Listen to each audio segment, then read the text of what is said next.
कुछ दिनों से बाहर बहुत ठंडा मौसम था, कंटिन्यूस बारिश हो रही थी and I wanted to try some चटपटा फूड। तो हमने डिसाइड किया हम फूड ट्रक्स एक्सप्लोर करेंगे। ये इंडियन और पाकिस्तानी फूड ट्रक्स हैं जो आई गेस मेलबर्न में लगते हैं। They are very famous. तो हम वहाँ पे गए एंड मैंने ऑर्डर किया सबसे पहले ये noodles. They were so good, look at its presentation से इतने डिलीशियस लग रहे हैं।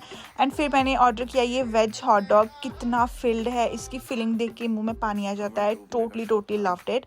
And then I also ordered these momos.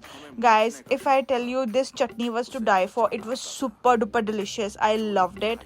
Dessert के लिए order किया हमने mango और केसर falooda. For more such videos, subscribe to my channel. Bye.